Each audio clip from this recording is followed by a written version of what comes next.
Good evening and welcome. This is an HNN special broadcast. I'm Hapa, and tonight we take an in-depth look at what Team Ricochet devs are saying about the myth regarding the alleged skill-based matchmaking damage nerf, amongst other notable gaming news. Also, this HNN special presentation is sponsored by Tampax. When you feel the leaks and splats, don't be ashamed to grab that Tampax. And be sure to try all new Tampax reusables.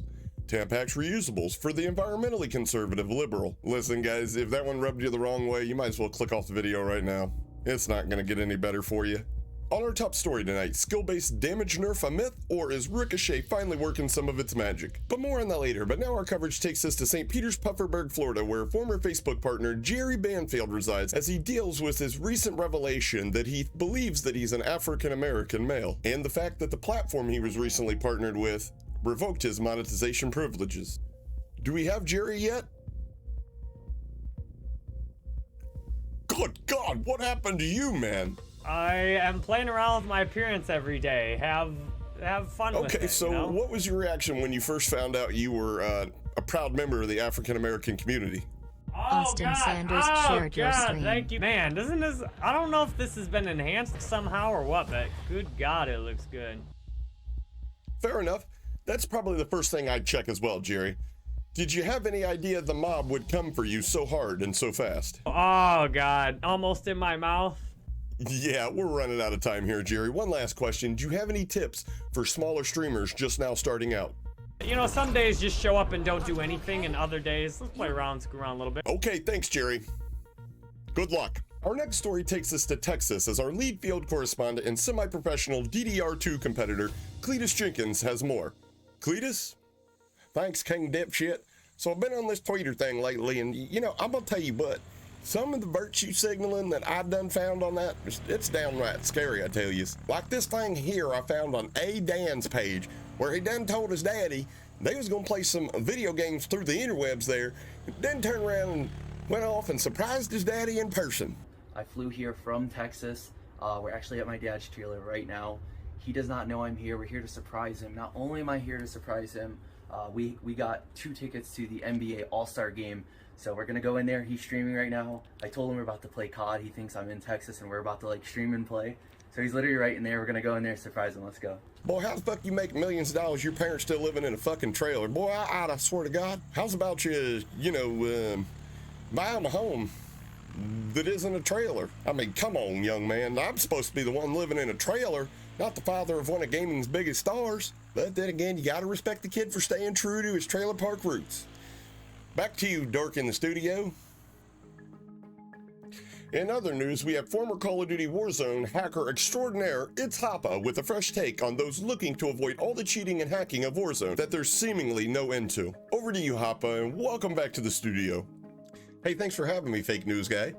Like a lot of you, I recently decided to take my talents, or, you know, lack thereof, to Apex to avoid certain issues within Warzone, just absolutely ruining my gaming experience. But Apex has its own set of cheating issues, whereas Warzone, all or most of the cheaters definitely want you to know beyond a reasonable shadow of a doubt that they are in fact cheating their balls off. On Apex, it's quite the opposite, with strike packs and recoil mods alongside ESP wall hacks only being the go-to setup for most Apex cheaters, filling the ranked lobbies with soft cheats in an attempt to make those around them think that they're in fact just that good. That's not to say Apex doesn't have its share of rage hackers, but that type of cheating isn't as prevalent in Apex as it is within the Warzone scene. But one thing that remains a constant between both games is that their anti-cheats both suck donkey balls. I guess that's just one reason they call it Easy Anti-Cheat, the software that supposedly protects the Apex Legends community from other users cucking their gaming experiences. One thing that stands out about Apex efforts to combat cheaters is their always resourceful and reliable Connor Ford, aka Hideouts on Twitter, who in my opinion mainly exists to combat the cheaters ruining the games of the top streamers,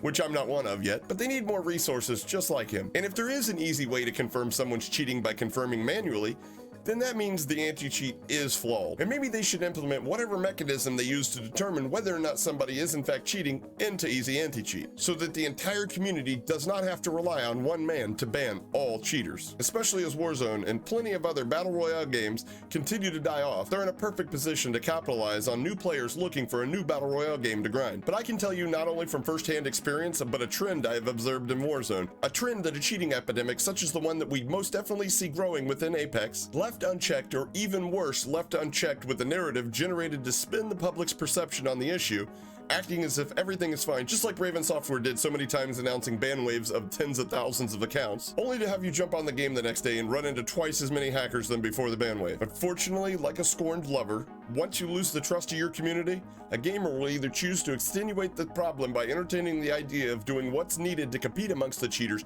or venture to greener pastures, such as many Warzone players, myself included, are currently doing. Reporting live from my mother's basement, I'm HNN. Back to you, fuckhead.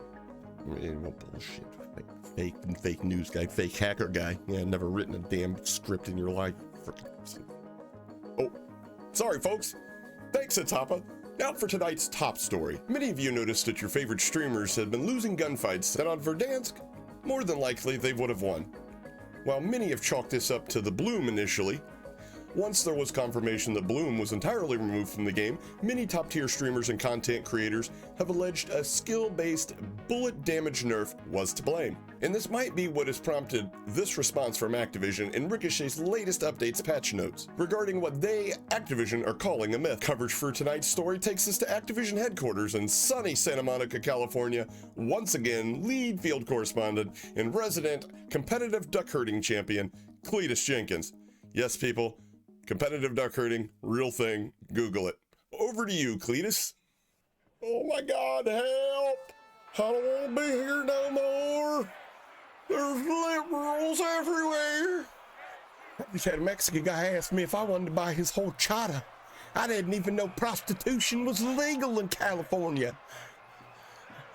Oh shit, we're live. Here I am in front of Activision's headquarters as news of the most recent Warzone anti-cheat, Ricochet's update patch notes have been released to the public. And if we examine this press release from Activision further, we can see that they claim that since the release of Ricochet, internal numbers show a significant drop of in-game reports for cheating. Mind you, the claims that Vanguard wasn't the worst-selling COD game of all time was derived from those internal numbers. They go on to say that Warzone cheat providers, quote, have looked for new ways to try to exploit the game, unquote, which I find to be an outright lie, as the exploit that all these guys is using is within the game engine itself, and y'all can't patch it. So they continue their half-truths by saying hashtag Team Ricochet also uses several in-game mitigations to reduce the impact of cheating players, beyond banning accounts. One mitigation technique we've been testing is something we call damage shield. When a server detects a cheater is tampering with the game in real time, it disables the cheater's ability to inflict critical damage on other players. Meaning y'all got the ability to single somebody out and confidently apply damage nerf to that player because they're cheating, but you can't, just auto kick them from the game and ban their account.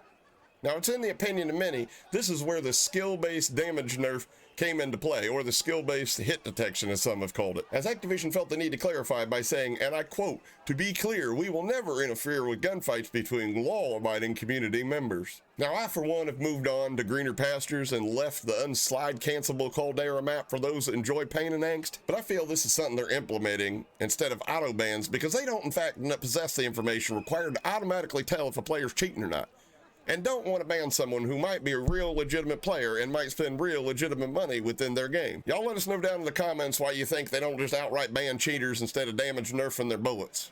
Hey Hapa, check this out. Vote for Bernie Sanders, bro!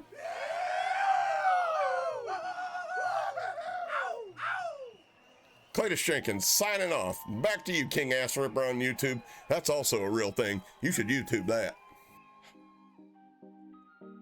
We're really gonna have to get rid of that guy. I mean, no, Cleetus. Alright, he's ignorant, he smells like a weed farm. Can't we just send him to one of those warring African nations on his next assignment? Yeah, I really thought LA would have done him in too, but I mean, you know what they say, a country boy can survive. Well folks, that about does it here for your HNN Special Report. I hope you enjoyed, hope you learned something, and we hope you subscribe after you smash the like button if you did. And don't forget to check out next week's special report on ear reduction surgeries and the hidden cost of losing your ability to fly. And with that, you've made it through another Hapa News Network special. I've been HNN, and in the wise words of the most trusted man in America, Walter Cronkite, who said, "Success is more permanent when you achieve it without destroying your principles." Catch you guys on the next one. Mahalo.